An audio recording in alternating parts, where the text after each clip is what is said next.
हमारे सौरमंडल का वो क्षेत्र जहां पर यूरेनस और नेपच्यून जैसे ग्रह मौजूद हैं। इस क्षेत्र में दूर दूर तक सिर्फ अंधकार ही दिखाई देता है, क्योंकि यहाँ पर सूर्य की रोशनी और इसकी ऊर्जा सौरमंडल के बाकी ग्रहों के मुकाबले सबसे आखिर में पहुंचती है। चांद और मंगल की एक्सप्लोरेशन में हम इंसान काफी ज्यादा आगे निकल गए हैं, लेकिन सौरमंडल के इस क्षेत्र के बारे में हम बहुत कम ही जानते हैं, क्योंकि इसकी दूरी पृथ्वी से बहुत ज्यादा है और यहाँ पर पहुंचना अपने आप में एक चुनौती है। सौरमंडल का यह अंधकार भरा क्षेत्र कई सारे रहस्यों से भरा पड़ा है और इसी अंधकारमय क्षेत्र में मौजूद है प्लूटो। प्लूटो एक ग्रह तो नहीं है, लेकिन ये क्या है ये जानना बहुत ही रोचक होगा, क्योंकि ये हमारे सौरमंडल के उन पिंडों में से है जिनके बारे में हमें जानकारी बहुत कम है, लेकिन इसकी एक्सप्लोरेशन रहस्यों और रोमांच से भरी होती है। एक समय था जब प्लूटो को एक ग्रह माना जाता था, लेकिन 2006 में इंटरनेशनल एस्ट्रोनॉमिकल यूनियन ने प्लूटो से ग्रह होने का खिताब छीन लिया। ऐसा क्यों हुआ, इसको जानने के लिए आप हमारा ये पुराना वीडियो देख सकते हैं, उसका लिंक आपको नीचे डिस्क्रिप्शन में मिल जाएगा। प्लूटो की इस सीरीज में हम अब तक इसकी बहुत सारी जानकारी प्राप्त कर चुके हैं, लेकिन अब अपनी सांसें थाम लीजिए, क्योंकि यहाँ पर हम सिर्फ प्लूटो की जानकारी प्राप्त नहीं करने वाले, बल्कि हाइपोथेसाइज करने वाले हैं कि प्लूटो को कॉलोनाइज कैसे किया जाएगा। प्लूटो की कॉलोनाइजेशन की बात सुनकर ही अजीब लगता है। हालांकि आसान तो खैर मार्स और चांद का कॉलोनाइजेशन भी नहीं है, लेकिन फिर भी इनको कॉलोनाइज करने के लिए हमारे पास कई सारे प्लान्स मौजूद हैं जो कि आने वाले भविष्य में इम्प्लीमेंट किए जाएंगे। लेकिन प्लूटो को कॉलोनाइज करना आसान नहीं होने वाला। इसके बारे में हम जब सोचेंगे तो हमारे सामने चुनौतियों और सवालों का अंबार लग जाएगा, और इन सवालों और चुनौतियों के सॉल्यूशंस हम यहाँ पर जानने की कोशिश करेंगे, चाहे फिर वे सॉल्यूशंस हाइपोथेटिकल ही क्यों न हो। अगर हम आज की टेक्नोलॉजी का उपयोग करके पृथ्वी के बाहर अगर किसी ग्रह पर जाना चाहते हैं, तो सबसे करीब हमें मिलेगा मंगल ग्रह। यहाँ तक पहुँचने के लिए हमें 54 मिलियन किलोमीटर की दूरी तय करनी पड़ेगी, और आज की टेक्नोलॉजी के हिसाब से ये दूरी तय करने में हमको लगेंगे करीब 7 महीने।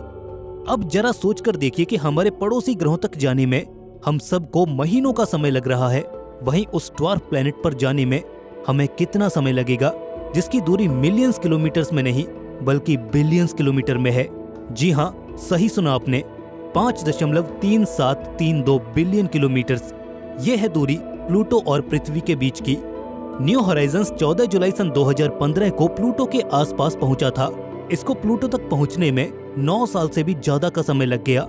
अब पिछले कुछ सालों में स्पेस टेक्नोलॉजी पहले के मुकाबले काफी विकसित तो हुई है, लेकिन अभी भी सौरमंडल के आखिरी कुछ ग्रहों तक पहुंचने में हमको 8 से 9 साल तो लग ही जाते हैं। स्पेस मिशन तो छोड़िए, ब्रह्मांड में सबसे तेजी से ट्रैवल करने वाली चीज यानी कि लाइट भी प्लूटो तक आसानी से नहीं पहुंच पाती।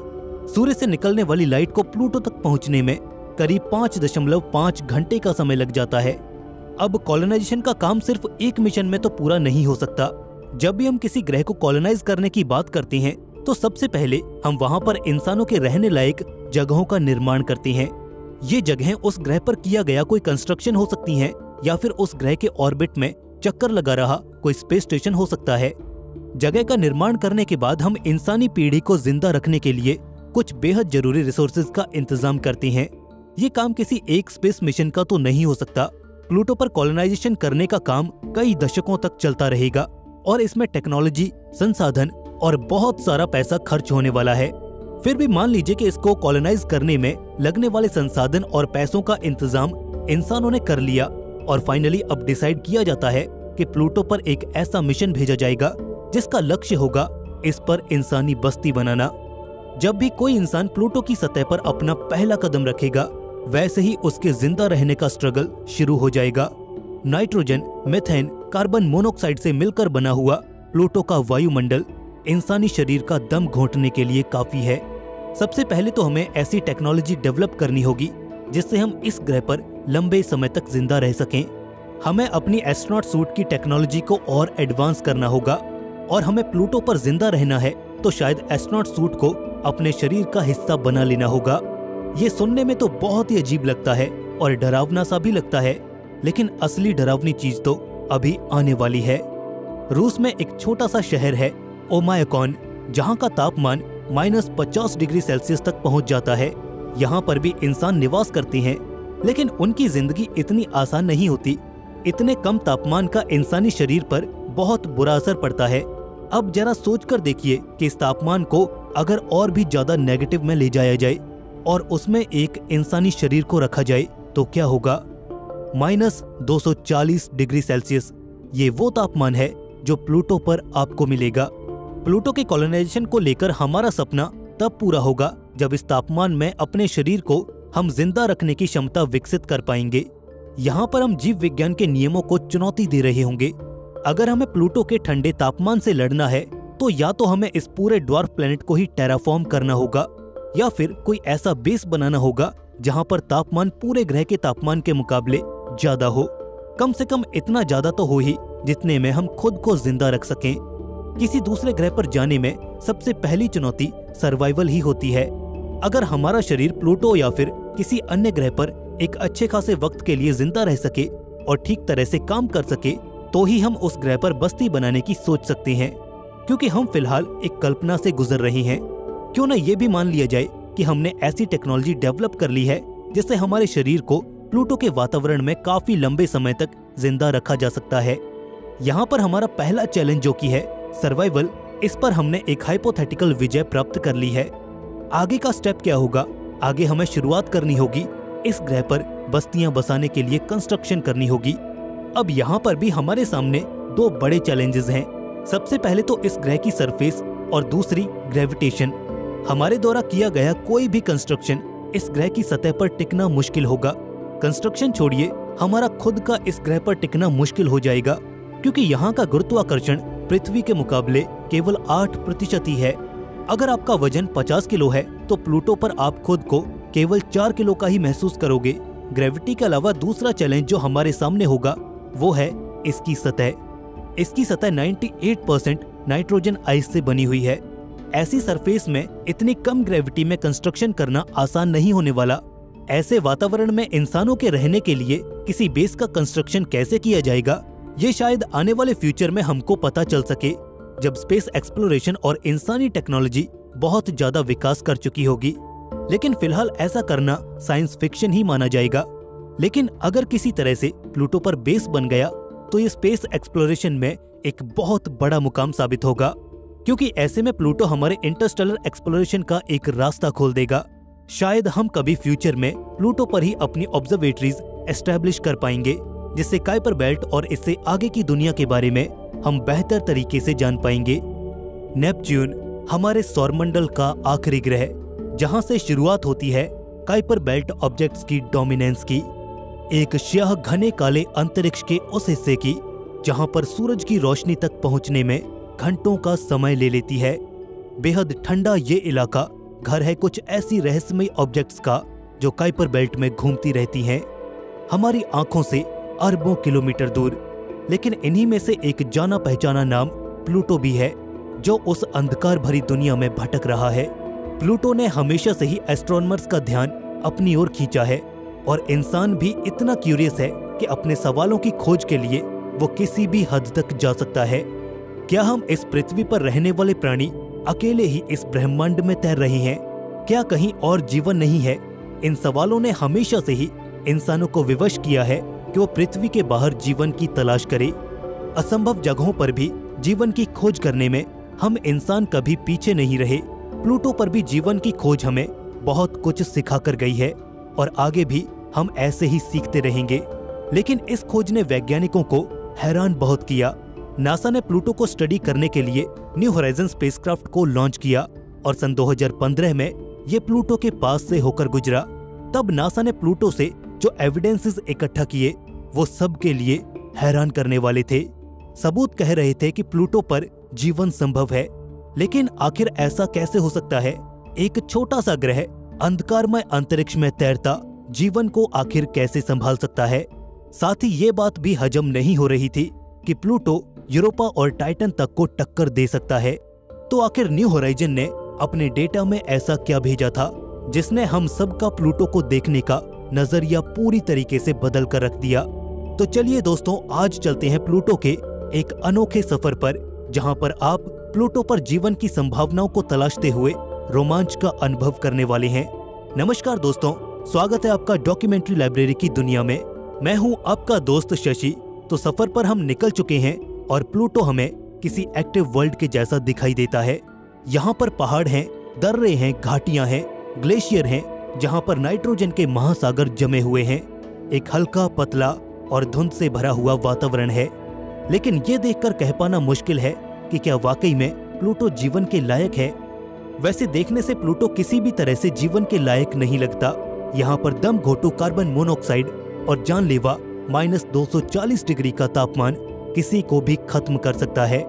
लेकिन अगर वैज्ञानिक नजरिए से देखा जाए तो किसी भी वातावरण की हैबिटेबिलिटी इन 3 चीजों से आंकी जाती है। पहला एनर्जी, दूसरा ऑर्गेनिक मॉलिक्यूल्स और तीसरा लिक्विड वाटर, जी हाँ, तरल पानी। जहां तक हम प्लूटो को जान पाए हैं तो बिना किसी शक के हम ये कह सकते हैं कि प्लूटो के पास एक एनर्जी सोर्स है। और एस्ट्रोनॉमर्स तो ये बात न्यू होराइजन मिशन से पहले भी जानते थे कि प्लूटो का 2/3 भाग सॉलिड रॉक से बना हुआ है और 1/3 भाग बर्फ से बना है। बिल्कुल हमारी पृथ्वी की तरह इसकी रॉक्स में होने वाला radio active decay geological time scale पर हीट को रिलीज करता आया है और यही हीट सोर्स प्लूटो का डोमिनेंट एनर्जी सोर्स है। ये प्लूटो को इतनी एनर्जी प्रोवाइड कर देता है कि प्लूटो के इंटीरियर में मौजूद रॉक्स को ये गर्म करके उनके मेल्टिंग पॉइंट तक पहुंचा देता है। इसके अलावा प्लूटो पर हीट का दूसरा सोर्स है ग्रेविटेशनल एनर्जी। ये कम है लेकिन significant amount of heat contribute कर देता है इंटरनल हीटिंग में। वैज्ञानिक नहीं जानते कि ये रेडियो एक्टिव डिके प्लूटो के अंदर मौजूद वाटर और रॉक्स में किस तरह की केमिकल रिएक्शंस को डेराइव कर रहा है या नहीं भी कर रहा, जैसा कि हमें धरती के मिड ओशन रीजस में देखने को मिल जाता है। लेकिन ये पूरी तरह से क्लियर है कि प्लूटो के पास एक एनर्जी सोर्स है। वहीं हैबिटेबिलिटी के लिए दूसरी चीज ऑर्गेनिक मॉलिक्यूल्स को देखा जाए तो प्लूटो पर यह भी मौजूद है। इसके एटमॉस्फेयर में करीब 0.3% मीथेन है। और इसके अलावा मोस्ट इंपोर्टेंट, न्यू होराइजन ने खोजा कि सोलर अल्ट्रावायलेट रेडिएशन से ये मीथेन मॉलिक्यूल्स दूसरे हाइड्रोकार्बन कंपाउंड्स में स्प्लिट हो रहे हैं, जैसे कि एसिटिलीन, इथाइलीन और इथीन। मीथेन तो प्लूटो की सतह पर भी देखी जा सकती है। ये जो रेडिश मटेरियल आपको इसकी सतह पर जमा हुआ दिखाई दे रहा है, ये इसी हाइड्रोकार्बन की धुंध के पार्टिकल्स हैं जो इसके एटमॉस्फेयर से नीचे सेटल डाउन हो गए हैं। इसीलिए प्लूटो की सतह पर कम से कम ऑर्गेनिक मॉलिक्यूल्स तो मौजूद हैं ही, जो जीवन को एक दिशा दे सकते हैं, जीवन के पनपने की एक वजह बन सकते हैं। लेकिन अभी ये क्लियर नहीं है कि यहाँ पर कोई ऐसा मैकेनिज्म भी एग्जिस्ट करता है जिससे कि ये ऑर्गेनिक मॉलिक्यूल्स इसके नीचे बने बड़े बड़े महासागरों तक पहुँच सके, जहाँ जीवन पनपने के बाकी संसाधन भी मौजूद होंगे। एस्ट्रोनॉमर्स द्वारा कॉमेट्स पर की गई स्टडीज ने दिखाया कि आउटर सोलर सिस्टम की ऑब्जेक्ट्स में भी ऑर्गेनिक मॉलिक्यूल्स मिल जाते हैं, ठीक वैसे ही जैसे हमें प्लूटो पर देखने को मिले हैं। इसके बाद हैबिटेबिलिटी तक पहुंचने के लिए प्लूटो को लास्ट हर्डल यानी कि लिक्विड वाटर की प्रेजेंस को क्लियर करना होगा। जैसा कि हमने आपको पहले बताया कि प्लूटो के अंदर रेडियो एक्टिव डिके एक अच्छी खासी मात्रा में एनर्जी रिलीज करता है और जियोलॉजिकल टाइम स्केल पर आज तक ये इतनी एनर्जी रिलीज कर चुका है कि प्लूटो पर जमी बर्फ कई बार पिघल सकती है। न्यू होराइजन मिशन से पहले ही एस्ट्रोनॉमर्स ये जानते थे कि प्लूटो की सब सरफेस में लिक्विड ओशन मौजूद हो सकते हैं, ठीक इसकी थिक आइस शेल के नीचे। हालांकि इस बात पर कोई एश्योरेंस नहीं है कि प्लूटो की अंदरूनी सतह में कोई ऐसा महासागर एग्जिस्ट भी करता है, क्योंकि कई वैज्ञानिक ये मानते हैं कि इंसुलेटिंग आइस शेल से धीरे धीरे कन्वेक्शन के जरिए हीट ट्रांसफर हो रही है, जैसे कि पृथ्वी के सिलिकेट मेंटल से होती है। ये कन्वेक्टिंग शेल इंटीरियर से बहुत तेजी से हीट को रिमूव करती है, जिसकी वजह से ये हो सकता है कि कभी प्लूटो की सतह के नीचे महासागर बन ही न पाए हों। इसीलिए ये थियरी अकेली ये नहीं बताती है कि प्लूटो पर वाकई में ओशंस मौजूद हैं भी या नहीं। ये जानने के लिए हमें स्पेसक्राफ्ट ऑब्जर्वेशंस की जरूरत पड़ सकती है। तो क्या वाकई में प्लूटो पर समुद्र मौजूद हैं? हमारे पास 3 ऐसे लाइन ऑफ एविडेंसेस मौजूद हैं जो कि प्लूटो की सब सरफेस में ओशन होने की पॉसिबिलिटी की तरफ इशारा करते हैं। पहला एविडेंस आता है ड्वार्फ प्लैनेट प्लूटो की सब सरफेस जियोलॉजी के ऑब्जर्वेशन से। प्लूटो की सरफेस को क्लोजली ऑब्जर्व करने से हमें पता चला कि इसकी सतह में बहुत बड़े बड़े क्रैक्स और दरारें थी, जिन्होंने इसकी सतह को कुरेद रखा है। ये फॉल्ट्स, जिनमें से कुछ तो पुराने इम्पैक्ट क्रेटर के बीच से होते हुए इसकी सतह की गहराई तक जाती हैं, जिससे पता चलता है कि प्लूटो पर एक ग्लोबल एक्सपेंशन हुई है इसके इंटीरियर में। पूरे ग्रह पर इस तरह की एक्सपेंशन का एक ही कारण हो सकता है, इसके सब सरफेस ओशंस का जम जाना। ये तो हम जानते हैं कि जब पानी जमता है तो वो सॉलिड बर्फ के रूप में जमता है। वाटर के मॉलिक्यूल्स एक पैटर्न में अलाइन हो जाते हैं और उस पानी का वॉल्यूम जमने के बाद बढ़ जाता है। ठीक इसी तरह से हो सकता है कि प्लूटो के अंदर मौजूद पानी का ओशन जम गया हो और नतीजतन इसका वॉल्यूम बढ़ गया होगा, जिसने इसकी सतह को बाहर की ओर पुश किया होगा और प्लूटो की सतह पर क्रैक्स आ गए होंगे। इस जमी हुई बर्फ ने फिर अपने नीचे मौजूद पानी पर भी प्रेशर डालना शुरू किया होगा और फिर बाद में वो प्रेशर एक लिमिट से ज्यादा हो गया होगा और वो इरप्ट होकर प्लूटो की सतह पर आने लगा, जिसे वैज्ञानिक क्रायोवॉल्केनिज्म कहते हैं। शनि ग्रह के चांद एनसेलेडस पर भी एक्टिव क्रायोवॉल्केनिक इरप्शंस देखे जा सकते हैं, लेकिन प्लूटो पर इसके सबूत भी हमें कम ही नजर आ रहे हैं। दो बड़े लार्ज स्ट्रक्चर के बीच में एक रहस्यमयी गहरा गड्ढा, ऊपर की ओर निकले उसके किनारे, वो एक क्रायोवॉल्केनो हो सकता है। लेकिन न्यू होराइजन टीम को कन्विंस करने के लिए सिर्फ इतना काफी नहीं था और फिर सतह की दरारों और आसपास के इलाके में अजीब से रंग का मिलना और उसकी कंपोजिशन, ये कोई स्ट्रॉन्ग एविडेंस नहीं है कि वो मटेरियल प्लूटो के इंटीरियर से ही आया है। और फिर से इस इंटरप्रिटेशन को भी कोई एक्सेप्ट नहीं करेगा, क्योंकि यहाँ पर जियोलॉजिकल एविडेंसेस का कोई एक स्पेसिफिक मीनिंग नहीं है। इसके साथ ही फ्रैक्चरिंग और क्रायोवॉल्केनोज, ये दोनों उस चीज से कंसिस्टेंट नहीं है जैसा कि वैज्ञानिक बोल रहे हैं कि प्लूटो के नीचे एक ओशन था और वो धीरे धीरे जम गया। ये चीजें ज्यादा मेल नहीं खाती हैं। दूसरा लाइन ऑफ एविडेंस प्लूटो का एक ऐसा फीचर है जो प्लूटो के पास है ही नहीं, लेकिन वैज्ञानिक मानते हैं कि प्लूटो के पास ये होना चाहिए और ये वाकई में वैज्ञानिकों को हैरान करता है। जब कोई दो बॉडीज जैसे कि अर्थ मून या फिर सैटर्न और उसका मून आयप्टस, जब मून्स किसी प्लैनेट को ऑर्बिट करते हैं तो ग्रेविटेशनल इंटरेक्शन की वजह से उनके इक्वेटर्स पोल्स की अपेक्षा ज्यादा बाहर निकले हुए दिखाई देते हैं। इसे बल्जिंग भी कहा जाता है। ये इक्वेटर बल्ज तब बनती हैं जब इतिहास में कभी चांद तेजी से घूमा करता था और वो बल्जिंग धीरे धीरे समय के साथ परमानेंट होती चली जाती है। ये सैटर्न के मून आयप्टस के साथ भी है और ऐसी हर एक बॉडी में देखने को मिल जाती है जो ज्यादा तेज घूमती है। वैज्ञानिक मानते हैं कि प्लूटो पर भी एक ऐसा इक्वेटोरियल बल्ज होना चाहिए, क्योंकि प्लूटो शुरुआती समय में काफी तेज घूमता होगा, लेकिन शेरन ने धीरे धीरे प्लूटो की गति को कम किया होगा, तो वो बल्ज जो इन दोनों के घूमने से प्लूटो पर आया होगा वो प्लूटो पर होना चाहिए। लेकिन न्यू होराइजन ने ऐसा कोई भी बल्ज प्लूटो पर डिटेक्ट नहीं किया है। तो वैज्ञानिकों को लगता है कि ऐसा तभी पॉसिबल है जब प्लूटो की सतह के नीचे एक सब सरफेस ओशन का निर्माण हो गया हो। इसकी सतह पर आइस शेल उस बल्ज को सहने के लिए काफी नहीं थी और वो कोलैप्स हो गई होगी। और यही पॉसिबल एक्सप्लेनेशन है कि प्लूटो की गहराइयों में कोई महासागर मौजूद है। प्लूटो पर ओशन की मौजूदगी का लास्ट लाइन ऑफ एविडेंस सबसे ज्यादा कॉम्प्लिकेटेड है और सबसे ज्यादा अजीबोगरीब भी।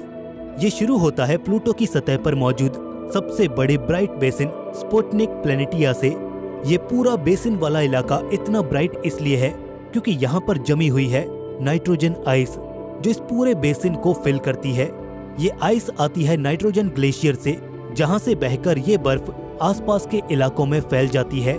स्पुटनिक प्लैनेटिया को लेकर एक और अमेजिंग फैक्ट जुड़ा हुआ है इसकी लोकेशन को लेकर। ये रीजन बिल्कुल ऑपोजिट डायरेक्शन में है प्लूटो की उस साइड से जो हमेशा इसके चांद शेरन की तरफ रहती है। आपको बता दें कि प्लूटो और शेरन एक दूसरे से टाइडली लॉक्ड हैं, इसीलिए इनका एक ही फेस एक दूसरे की तरफ रहता है। तो ऐसे में अगर हम कोई एक्स्ट्रा मास उस प्लैनेट पर ऐड कर देते हैं, जैसे कि कोई बड़ी माउंटेन, तो प्लूटो कुछ इस तरह से घूम जाएगा जब तक कि वो एक्स्ट्रा मास स्पुटनिक प्लैनेटिया तक ना पहुंच जाए। वैज्ञानिक इस प्रोसेस को ट्रू पोलर वार्डर और TPW कहते हैं। TPW की वजह से ही प्लूटो की सरफेस डिस्टॉर्ट हो जाती है जब कोई एक्स्ट्रा मास इसमें ऐड कर दिया जाता है, और इस वजह से प्लूटो की सरफेस में एक्सपेंशन और फ्रैक्चर और इसके अलावा भी कई तरह के फीचर्स देखने को मिल जाती हैं। वैज्ञानिकों के लिए स्पुटनिक प्लैनेटिया की लोकेशन एकदम परफेक्ट सेंस बनाती है अगर ये एक एक्स्ट्रा मास की तरह बिहेव करे तो। लेकिन अब सवाल यह है कि ये बेसिन एक्स्ट्रा मास की तरह कैसे बिहेव कर सकता है।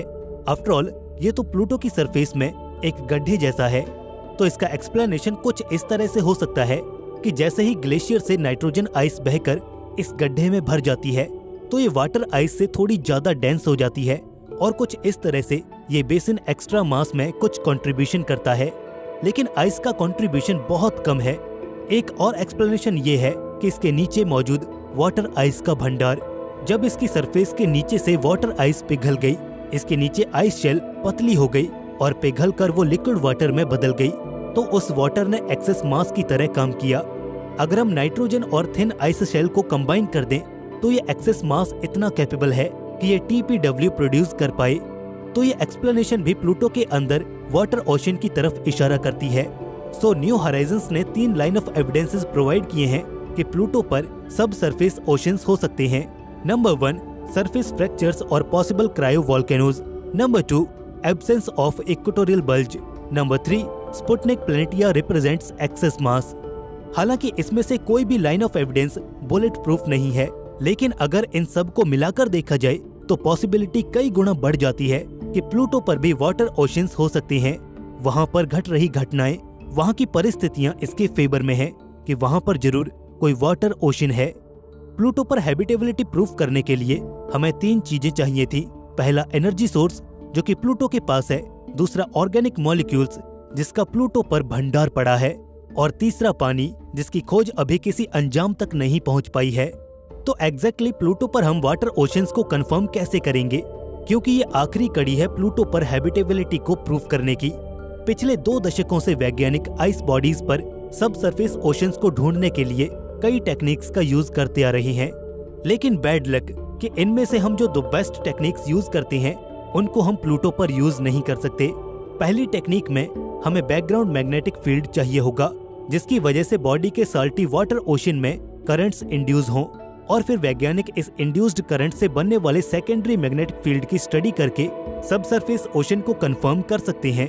ये टेक्निक जुपिटर और इसके मून्स पर बहुत अच्छे तरीके से काम करती है, लेकिन प्लूटो के केस में यहाँ पर कोई बड़ी बैकग्राउंड मैग्नेटिक फील्ड नहीं है जो इस तरह के सिग्नल्स को प्रोड्यूस कर सके। दूसरी टेक्निक है बॉडी पर बनने वाली टाइड्स के साइज को मापना। टाइड्स जितनी बड़ी होंगी वहाँ पर वाटर ओशन होने के चांसेस उतने ही ज्यादा होंगे, लेकिन यहाँ पर भी प्लूटो और शेरन हमेशा एक ही फेस एक दूसरे की तरफ रखते हैं, जिससे कोई भी इफेक्टिव टाइड्स प्रोड्यूस नहीं होती हैं। तो ये दोनों मेथड प्लूटो पर काम नहीं करते, जिसकी वजह से प्लूटो पर ओशन होने की पुष्टि कर पाना एक टेढ़ी खीर है। और अभी के लिए प्लूटो पर पानी की खोज एक रहस्य बनी हुई है। तो अब सवाल है कि आखिर प्लूटो कितना हैबिटेबल है, क्या हम यहाँ पर जीवन की उम्मीद कर सकते हैं? तो देखिए, प्लूटो अरबों किलोमीटर दूर स्याह अंधकार में घूमता एक छोटा सा प्लेनेट है। हालांकि इसका इंटीरियर गर्म है, इस पर ऑर्गेनिक मॉलिक्यूल्स भी पाई जाती हैं, और लाइन ऑफ एविडेंसेस इस पर सब सरफेस ओशन होने की संभावना भी जताती हैं। इससे तो हमें लगता है कि ये छोटी सी दुनिया हैबिटेबिलिटी की बेसिक रिक्वायरमेंट्स को तो पूरा करती है। तो इसका ये मतलब बिल्कुल भी नहीं है कि प्लूटो एकदम जन्नत है जीवन के पनपने के लिए। ऐसा नहीं है, क्योंकि हम नहीं जानते कि ये तीनों चीजें, एनर्जी, ऑर्गेनिक मॉलिक्यूल्स और वाटर, आपस में कितना इंटरेक्ट कर पाते हैं। हालांकि ये हो सकता है कि रॉकी कोर सही तरीके से अपने ऊपर के वाटर ओशन को हीट पहुंचा पाती हो, पर फिर भी हम पक्के तौर पर ये नहीं जानते कि ऐसा सच में होता है। और अगर प्लूटो पर ऑर्गेनिक मॉलिक्यूल्स सिर्फ एटमॉस्फेयर में ही पाई जाती हैं, तो प्लूटो को ऐसा मैकेनिज्म चाहिए होगा कि ऑर्गेनिक मॉलिक्यूल्स इसके इंटीरियर में जा सकें, जिससे लाइफ अपने पहले स्वरूप की शुरुआत कर सके। लेकिन हमारे एविडेंसेस बताते हैं कि प्लूटो की शेल कोल्ड और रिजिड है, और शायद ही कोई ऐसा मैकेनिज्म एग्जिस्ट करता होगा जिससे कि ये ऑर्गेनिक मॉलिक्यूल्स इसके सब सरफेस ओशन में जा सकें। यानी कि प्लूटो पर इंग्रेडिएंट्स तो सब हैं, लेकिन आइसोलेटेड होने की वजह से शायद वहाँ लाइफ और हैबिटेबिलिटी पर एक तलवार लटक रही है। और यही वजह है कि प्लूटो हमारे लिए यूरोपा और एनसेलेडस जितना टेम्पटिंग टारगेट नहीं है, जहाँ पर आइस शेल्स मूविंग और थिन हैं। लेकिन वहीं पर प्लूटो दूसरे बड़े चांद जैसे कि गैनीमेड और टाइटन से बेहतर ऑप्शन हो सकता है, जहाँ पर थिक और high pressure ice layers ocean और हीट सोर्स का कनेक्शन तोड़ देती हैं। प्लूटो इतनी ज्यादा हीट जनरेट करता है कि वो अरबों सालों तक सब सरफेस ओशंस को कंफर्टेबली सस्टेन कर सकता है। पर हमें प्लूटो पर जीवन की मौजूदगी कंफर्म करने के लिए और मिशंस भेजने होंगे। और ये भी ध्यान रखना होगा कि प्लूटो हमारे सौरमंडल और काइपर बेल्ट के बीच की चाबी है। ये हमारे लिए आगे के सौरमंडल को एक्सप्लोर करने का एक नया आयाम दे सकता है। लेकिन साथ ही प्लूटो यूनिक नहीं है, दूसरी काइपर बेल्ट ऑब्जेक्ट्स पर भी ऐसे सब सरफेस ओशंस होने की संभावना बहुत ज्यादा है। हमारा बाहरी सौरमंडल उतना भी भयानक नहीं है जितना कि हम कल्पना कर लेते हैं, लेकिन वहां के रहस्यों को सुलझाना इतना आसान भी नहीं है। हमारी पृथ्वी और सूर्य की बीच की दूरी से भी लगभग 40 गुना ज्यादा दूर अंतरिक्ष की अंधकारमय गहराइयों में खोया एक छोटा सा रहस्यमय ग्रह, जिसे जानने के लिए हमें अपने सौरमंडल के आखिरी ग्रह को भी लांघना होगा। जी हाँ, प्लूटो। यही है वो ग्रह जिसका नाम तक अंधकार के देवता प्लूटो के नाम पर रखा गया है। काइपर बेल्ट, जहां हमारे सौरमंडल के अनेकों रहस्य दफन पड़े हैं, उसी काइपर बेल्ट का हिस्सा है ये प्लूटो ग्रह, जिसे आज हम बेशक एक बौने ग्रह यानी कि एक ड्वार्फ प्लैनेट के रूप में जानते हैं, लेकिन एक समय पर यह हमारे सौरमंडल के मुख्य ग्रहों में शुमार हुआ करता था।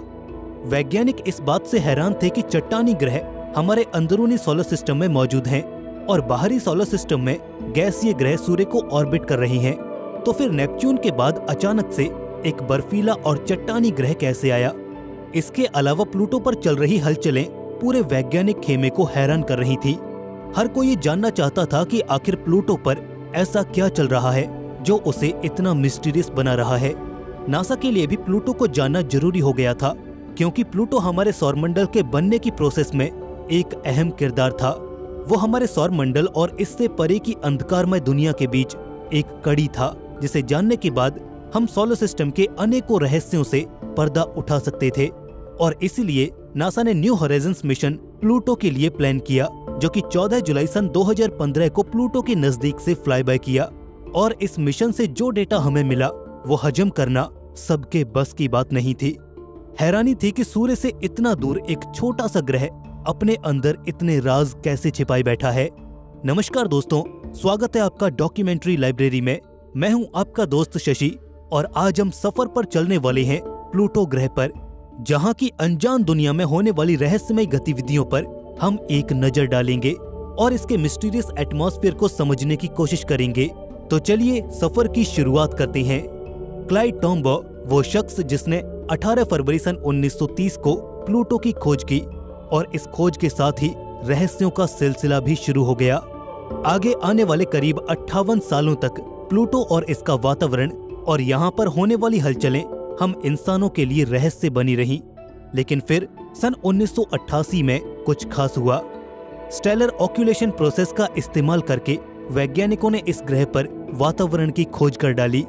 न जाने कब से इस पल का इंतजार किया जा रहा था। स्टेलर ऑक्यूलेशन एक फिनोमिनन है जब कोई भी प्लैनेट या बॉडी किसी ब्राइट स्टार के सामने से होकर गुजरती है, तो उस स्टार की लाइट में आने वाली ग्रेजुअल डिमिंग से एटमॉस्फेयर, प्लैनेट के साइज, रिंग्स और इसके अलावा काफी कुछ पता लगाया जाता है। जब सन 1988 में प्लूटो का स्टेलर ऑक्यूलेशन हुआ, तो वैज्ञानिकों ने प्लूटो पर एटमॉस्फेयर खोज ही निकाला, जिस पर न जाने कितने ही दशकों से लोग अटकलें लगा रहे थे। अगर प्लूटो पर एटमॉस्फेयर न होता तो स्टार से आने वाली लाइट प्लूटो के आगे आने की वजह से अचानक ही ब्लॉक हो जाती। लेकिन जब ये ऑक्यूलेशन हुआ तो स्टार लाइट धीरे धीरे कम हुई। स्टार लाइट की वजह से प्लूटो का एटमॉस्फेयर लगभग चमक रहा था। स्पेस से प्लूटो की सरफेस तक आते आते एटमॉस्फेयर की डेंसिटी बढ़ गई, जिसने स्टार लाइट को धीरे धीरे से ब्लॉक किया। वैज्ञानिकों ने मिले हुए डेटा और पैटर्न्स को स्टडी करके इसके एटमॉस्फेयर की लेयर्स का पता लगाया और इसमें मौजूद एलिमेंट्स जैसे कि नाइट्रोजन, मीथेन, कार्बन मोनोऑक्साइड और अन्य गैसों का भी पता चला, जिन एलिमेंट से इस प्लैनेट की सरफेस ढकी हुई है। जब एस्ट्रोनॉमर्स ने लाइट डेटा को ग्राफ किया तो उससे एक और कंक्लूजन सामने आया कि लाइट ने प्लूटो के एटमॉस्फेयर को सरफेस तक पेनिट्रेट नहीं किया था, जिससे वहां पर क्लाउड्स यानी कि बादल, धुंध आदि के संकेत भी मिले जो स्टार लाइट को रोक रहे थे। इसके अलावा लाइट कर्व में एस्ट्रोनॉमर्स को कुछ ऐसी सिमेट्रीज दिखाई दी जिसने ये कंफर्म कर दिया कि ये डिमिंग एटमॉस्फेयर की वजह से ही है। और कुछ इस तरह से हमें पता चला कि प्लूटो ने भी गैसों का एक कंबल ओढ़ रखा है, जिसे हम एटमॉस्फेयर कहते हैं। अब प्लूटो पर एटमॉस्फेयर की एग्जिस्टेंस पूरी तरह से कंफर्म हो चुकी थी। अब एस्ट्रोनॉमर्स इस छोटे से रहस्यमय पिंड पर इसके एटमॉस्फेयर में होने वाले टेम्परेचर चेंजेस के बारे में जानना चाहते थे, जो कि इसके 248 साल के ऑर्बिटल पीरियड के दौरान आती हैं। आपको बता दें कि प्लूटो सूर्य का एक चक्कर पृथ्वी के 248 सालों के बराबर समय में पूरा करता है। इसकी ऑर्बिट हाईली एलिप्टिकल है, इतनी ज्यादा कि जब ये पेरिहेलियन यानी कि सूर्य से सबसे कम दूरी पर होता है तो ये सूर्य से 30 एस्ट्रोनॉमिकल यूनिट्स की दूरी पर रहता है। आपको बता दें कि एक एस्ट्रोनॉमिकल यूनिट हमारी पृथ्वी और सूर्य के बीच की दूरी को माना जाता है, और जब प्लूटो सूर्य से सबसे ज्यादा दूर होता है तो इसकी दूरी लगभग 50 एस्ट्रोनॉमिकल यूनिट्स हो जाती है, यानी कि सूर्य और हमारी पृथ्वी की दूरी का लगभग 50 गुना। लेकिन इसके ऑर्बिट में नजदीक और अधिकतम दूरी में आया ये 20 एस्ट्रोनॉमिकल यूनिट्स का डिफरेंस प्लूटो के एटमॉस्फेयर और इसकी सरफेस पर इंटरेस्टिंग केमिस्ट्री को जन्म देता है। ये हम जानते हैं कि प्लूटो एक रॉकी बॉडी है, लेकिन ऊपर से बर्फ से ढका हुआ है। जब ये सूर्य के नजदीक आता है तो इसकी सतह का तापमान बढ़कर -220 डिग्री सेल्सियस तक चला जाता है, और इसी वजह से इसकी सतह पर जमी हुई बर्फ सब्लिमेट होकर इसके एटमॉस्फेयर में चली जाती है। सब्लिमेशन एक ऐसी प्रक्रिया है जिसमें सॉलिड फॉर्म में मौजूद कोई भी चीज लिक्विड फॉर्म में बदले बिना ही डायरेक्ट गैस में बदल जाती है। तो प्लूटो पर जमी हुई नाइट्रोजन की बर्फ तापमान के बढ़ने पर सीधा मॉलिक्यूलर नाइट्रोजन में बदल जाती है। पहले एस्ट्रोनॉमर्स का ये मानना था कि जैसे जैसे प्लूटो सूर्य से दूर जाता है इसका एटमॉस्फेयर जम जाता होगा, और -240 डिग्री सेल्सियस के नीचे जाने के बाद सारी गैसेस जम जाती होंगी, और इस तरह से एक दिन प्लूटो का एटमॉस्फेयर कोलैप्स हो जाएगा। लेकिन ऑब्जर्वेशंस ने वैज्ञानिकों को सोचने पर मजबूर कर दिया, क्योंकि ऑब्जर्वेशंस के रिजल्ट ये कह रहे थे कि प्लूटो का एटमॉस्फेयर कोलैप्स नहीं बल्कि थिक होता जा रहा है, जो कि इसके सूर्य के अराउंड इसके एलिप्टिकल ऑर्बिट की वजह से पॉसिबल हो पाता है। इसके अलावा प्लूटो के एटमॉस्फेयर के बारे में एक और इंटरेस्टिंग फैक्ट ये है कि इसका एटमॉस्फेयर जल्दी इवॉल्व होता है। रिसर्चर्स ने यह दावा किया कि प्लूटो के एटमॉस्फेयर में कार्बन मोनोऑक्साइड की डेंसिटी पिछले कुछ दशकों में तेजी से बढ़ी है, लेकिन साथ ही ये भी पता चला कि जो कार्बन मोनोऑक्साइड इस ग्रह के 300 किलोमीटर से ज्यादा ऊपर तक फैली हुई है, उन मॉलिक्यूल्स को सोलर विंड्स अपने साथ बहा कर ले जाती हैं। तो लगातार प्लूटो के एटमॉस्फेयर से कार्बन मोनोऑक्साइड गायब हो रही है, वो स्टेलर विंड्स के साथ इस अंधेरे अंतरिक्ष में कहीं खो जा रही है। तो फिर प्लूटो पर कार्बन मोनोऑक्साइड कैसे बढ़ सकती है? इसका उत्तर थोड़ा सा कॉम्प्लिकेटेड है, लेकिन आपको आगे वीडियो में जरूर मिल जाएगा। लेकिन इस बात में फिलहाल किसी को भी कोई डाउट नहीं है कि सूर्य से इतनी दूर मौजूद ये ग्रह पूरी तरह से ठंडा और जमा हुआ है।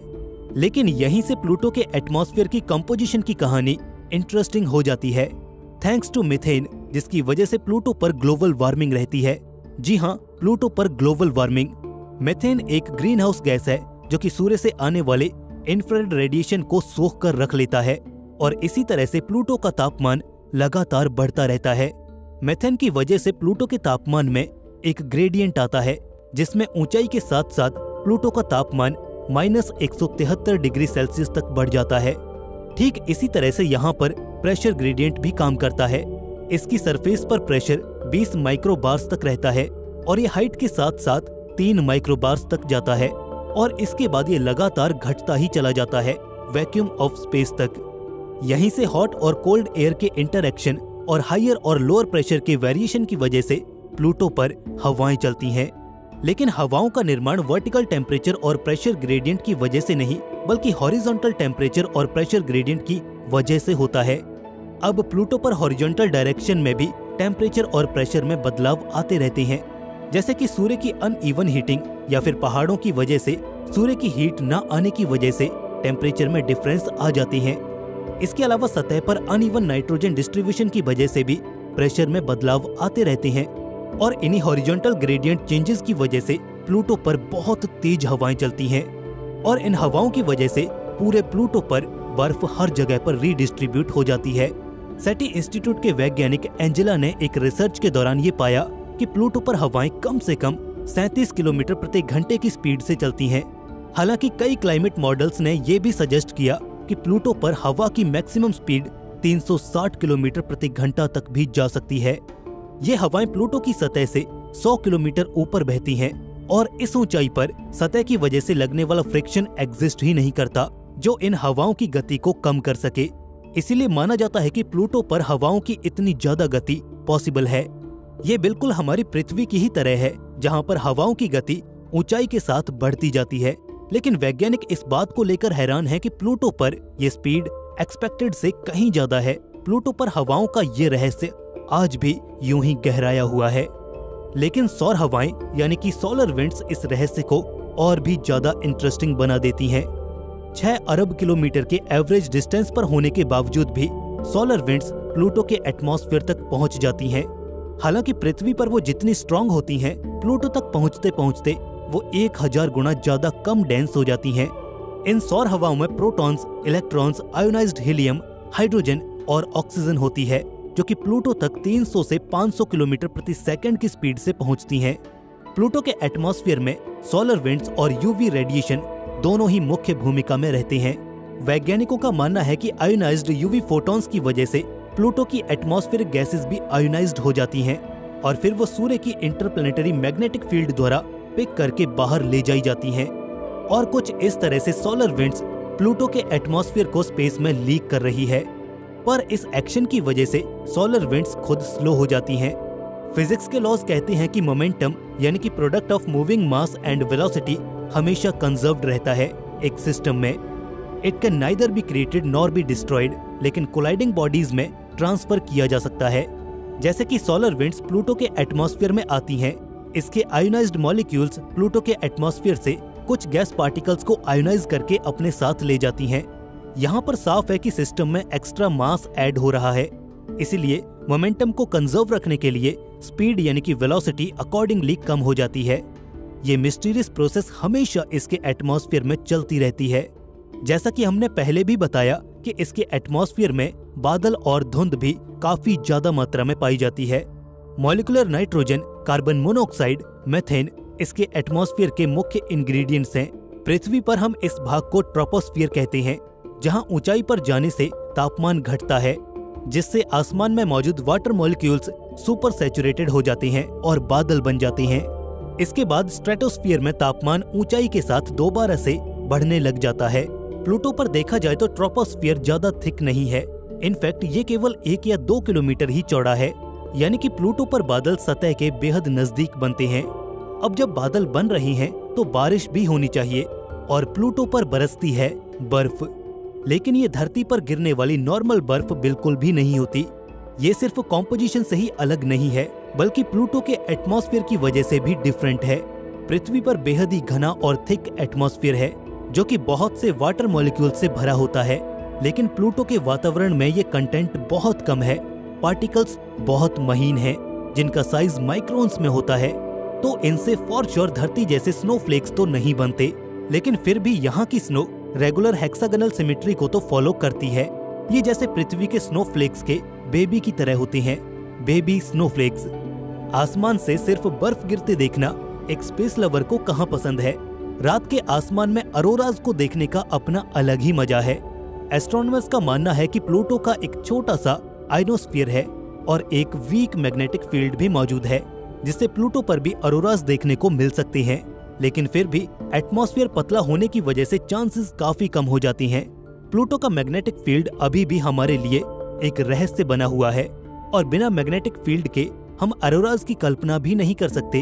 तो प्लूटो पर अरोराज का कॉन्सेप्ट भी अभी के लिए दूसरी चीजों के होने या ना होने पर डिपेंड कर रहा है। हालांकि अब जो रहस्य आप सुनने वाले हैं, उसने प्लूटो के बारे में हमारी पुरानी सारी मान्यताओं को बदल कर रख दिया है। हमने पहले भी बात की कि प्लूटो का एटमॉस्फेयर लीक हो रहा है, लेकिन एक सरप्राइजिंग डिस्कवरी ने एस्ट्रोनॉमर्स को चौंका दिया और वो डिस्कवरी है क्रायोवोल्केनिज्म की। मटेरियल जैसे कि वाटर, अमोनिया और मेथेन का वोल्केनिक इरप्शन। वैज्ञानिक इस बात से हैरान थे कि लीकेज के बाद भी प्लूटो के एटमॉस्फेयर में गैसेस की अमाउंट बढ़ती जा रही थी। इवन पिछले कुछ दशकों में प्लूटो का एटमॉस्फेयर थिक हुआ है, तो उसका कारण भी यही क्रायोवोल्केनोज हैं। एस्ट्रोनॉमर्स द्वारा की गई एक स्टडी में पता चला कि क्रायोवोल्केनो के लिए एटमॉस्फेयर में carbon monoxide, molecular nitrogen, methane और मॉलिक्यूलर हाइड्रोजन होनी चाहिए।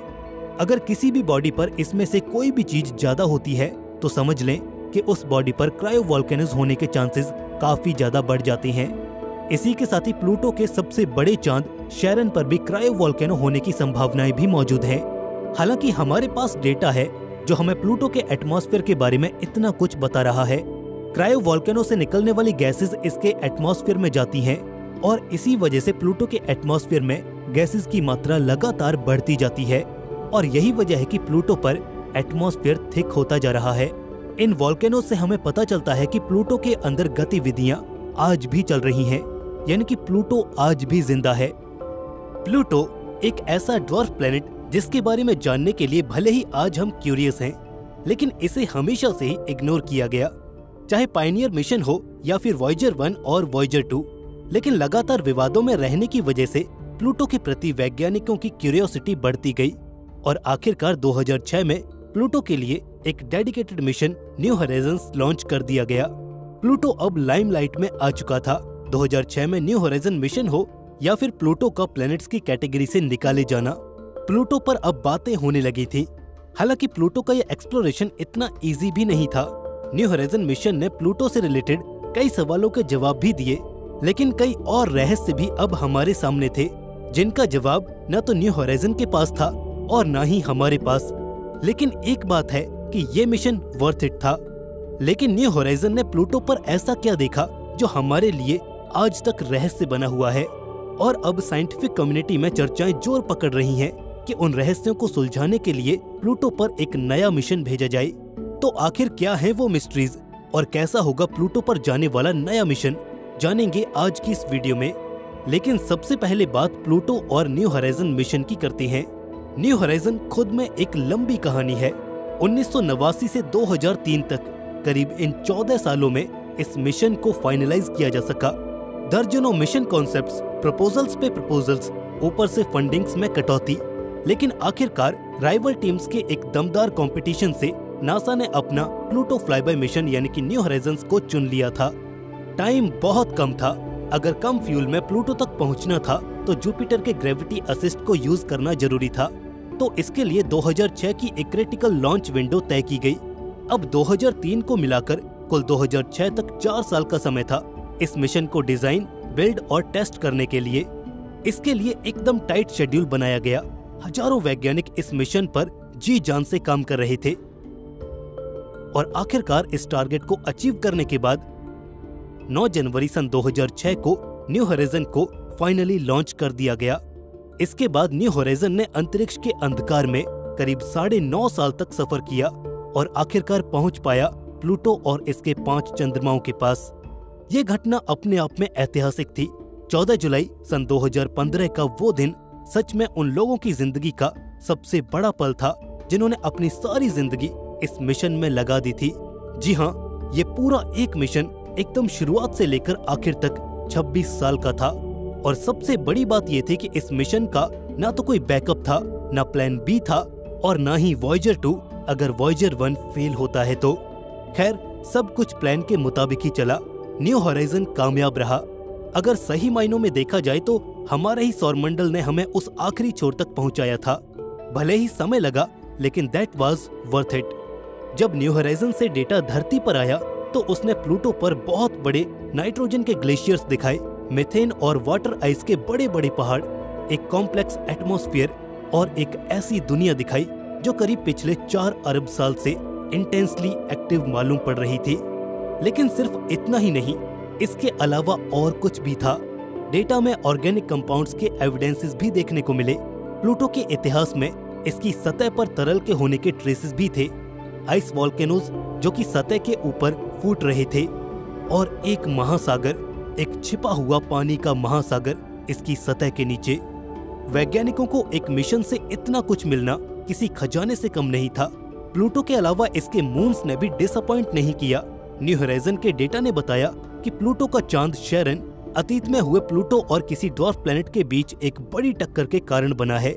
इसके अलावा शेरन की सतह बेहद रहस्यमय तरीके से रिफ्लेक्टिव है, पर इसके पोलर कैप्स एकदम डार्क हैं, जो कि हो सकता है कि वहां से मीथेन इसके एटमॉस्फेयर से एकदम एस्केप कर गई हो, जिसकी वजह से पोल्स पर शेरन डार्क दिखाई देता है। ये तो महज कुछ ही खोजें हैं जो न्यू होराइजन ने अपने सिंगल फ्लाईबाय के दौरान की थी, लेकिन अब वैज्ञानिकों को लगता है कि उनसे बहुत कुछ छूट गया है। असल में अब एक नए मिशन की जरूरत है प्लूटो को और गहराई में स्टडी करने के लिए और इससे जुड़ी पहेलियों को सुलझाने के लिए। अब सबसे बड़ा सवाल यह है कि आखिर न्यू होराइजन के बाद भी हमें प्लूटो के लिए मिशन क्यों भेजना चाहिए? तो इसके कई कारण हैं। पहला है कि न्यू होराइजन एक फ्लाई बाय नेचर का मिशन था। स्पेसक्राफ्ट प्लूटो की तरफ 84,000 किलोमीटर पर आवर की स्पीड से बढ़ रहा था और प्लूटो फ्लाईबाय के दौरान ये 11 किलोमीटर प्रति सेकंड की स्पीड से प्लूटो के नजदीक से निकल गया। और इस दौरान न्यू होराइजन प्लूटो की 40% सरफेस को ही ढंग से मैप कर पाया और शैरन के केस में भी कुछ ऐसा ही था। इसके अलावा प्लूटो के जो 4 चंद्रमा बच गए उनके बारे में तो हम और भी कम जान पाए हैं, क्योंकि स्पेसक्राफ्ट उनकी तरफ गया ही नहीं। दूसरी चीज, प्लूटो एक डायनेमिक वर्ल्ड है, यानी कि यहाँ पर हर पल कुछ न कुछ बदलता रहता है। नाइट्रोजन के ग्लेशियर्स, एवलांचेस और यहाँ का कॉम्प्लेक्स एटमॉस्फेयर यहाँ की जियोलॉजी को चेंज करता रहता है। पर न्यू होराइजन के फ्लाई बाय के दौरान हम प्लूटो पर सिर्फ 24 घंटे के करीब ही नजर रख पाए, जिससे कि हमें यहाँ का एक बेहतरीन स्नैपशॉट तो मिल जाता है, लेकिन इससे हमें प्लूटो पर होने वाले डेली चेंजेस, सीजनल चेंजेस और जियोलॉजिकल चेंजेस के बारे में कोई जानकारी नहीं मिलती। और ये काम सिर्फ एक ऑर्बिटर मिशन से ही पॉसिबल हो सकता है, जो प्लूटो के ऑर्बिट में सालों साल तक घूमता रहे। फ्लाईबाय मिशन से ऐसा करना इम्पॉसिबल है। और तीसरी चीज जो हमें प्लूटो के लिए नए मिशन के बारे में सोचने पर मजबूर करती है, वो है नए और एडवांस इंस्ट्रूमेंट्स। हम ये जानते हैं कि न्यू होराइजन के डेटा से जो नए सवाल खड़े हो रहे हैं, उन्हें हम एडवांस इंस्ट्रूमेंट्स के जरिए सॉल्व कर सकते हैं। अगर हम प्लूटो पर एक ऑर्बिटर मिशन भेजते हैं तो हम रडार के जरिए इसके ग्लेशियर्स के अंदर तक झांक सकते हैं और पता कर सकते हैं कि ये कितने गहरे हैं। मास स्पेक्ट्रोमीटर से इसके एटमॉस्फेयर की कंपोजिशन और यहाँ पर पाई जाने वाली हेज के नेचर को भी हम समझ सकते हैं। और इसके अलावा रेडियो ट्रैकिंग से हम प्लूटो पर इसके इंटीरियर में मौजूद ओशंस का भी पता लगा सकते हैं कि वाकई वो एग्जिस्ट करते भी हैं या नहीं। थर्मल मैपर से ये पता लगाया जा सकता है कि प्लूटो के अथाह ग्लेशियर्स को आखिर पावर कहाँ से मिल रही है। क्या इसके अंदर आज भी एंशिएंट आइस वॉल्केनोज एक्टिव हैं? ये भी पता लगाया जा सकेगा। क्या ये प्लेनेट जिंदा है, यानी क्या इसकी कोर आज भी एक्टिव है या डेड है या फिर ठंड से जम चुकी है। बिना मैग्नेटोमीटर के ये पता नहीं लगाया जा सकता और बिना ऑर्बिटर के ये पॉसिबल नहीं है। और आखिरकार प्लूटो के पोल्स की डार्कनेस में मैप करने के लिए हमें लाइडार जैसे एडवांस और एक्टिव इंस्ट्रूमेंट्स चाहिए होंगे, जिससे हमें प्लूटो के नाइट साइड और डे साइड में आने वाले टेम्परेचर चेंजेस का पता चल सके।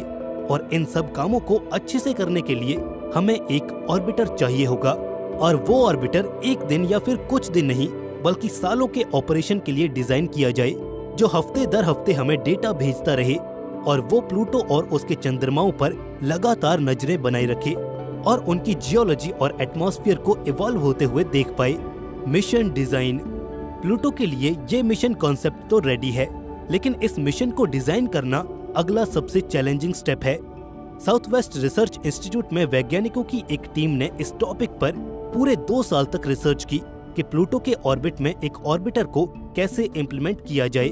रिसर्च में पता चला कि न्यू होराइजन के स्केल के स्पेसक्राफ्ट को एडवांस इंस्ट्रूमेंट्स के साथ लॉन्च करने के लिए नए सैटर्न वी क्लास के नए लॉन्च व्हीकल की जरूरत होगी। जुपिटर के ग्रेविटी असिस्ट, एक न्यूक्लियर इलेक्ट्रिक स्टेज और एक केमिकल propulsion ब्रेकिंग स्टेज हमें चाहिए होगा प्लूटो तक पहुंचने के लिए। वैज्ञानिकों ने स्टडी में पता लगाया कि ऑर्बिटर में किस तरह के पेलोड्स होने चाहिए, किस तरह का ऑर्बिटर टूर पॉसिबल हो पाएगा, स्पेसक्राफ्ट में मेन एट्रीब्यूट्स क्या होंगे और स्पेसक्राफ्ट को धरती से प्लूटो तक कैसे पहुंचाया जाएगा। सबसे बड़ा ब्रेक थ्रू जो इस स्टडी से मिला वो था प्लूटो तक पहुंचने के लिए प्रोपल्शन सिस्टम रिक्वायरमेंट का सॉल्यूशन। पहले तो रिसर्चर्स ने काफी ज्यादा प्रोपेलेंट मास ऐड कर दिया था स्पेसक्राफ्ट में, लेकिन बाद में उन्होंने ये पाया कि वर्चुअली उन्हें प्लूटो और इसके मून्स को एक्सप्लोर करने के लिए जो प्रोपेलेंट चाहिए उसे एलिमिनेट किया जा सकता है प्लूटो के सबसे बड़े चांद शैरन के क्लोज फ्लाईबाय करके, यानी कि रिपीटेड ग्रेविटी असिस्ट का यूज करके। ये बिल्कुल सैटर्न को एक्सप्लोर करने के लिए भेजे गए कैसिनी मिशन के जैसा है, जिसने सैटर्न और उसके मून्स को स्टडी करने के लिए उसके सबसे बड़े चांद टाइटन की ग्रेविटी असिस्ट का यूज किया था। और जब वैज्ञानिकों की टीम ने इस आइडिया को सिमुलेट किया तो इसने एकदम परफेक्ट काम किया, जिसने मोस्ट ऑफ द फ्यूल ले जाने का झंझट ही खत्म कर दिया। The timeline. मिशन डिजाइन के बाद इस मिशन की टाइमलाइन को वैज्ञानिकों ने कुछ इस तरह से क्रिएट किया। दिसंबर 2028 में ये मिशन लॉन्च किया जाएगा। दिसंबर 2030 में ये जुपिटर को फ्लाईबाय करेगा और ग्रेविटेशनल स्लिंगशॉट से अपनी स्पीड को बढ़ा लेगा।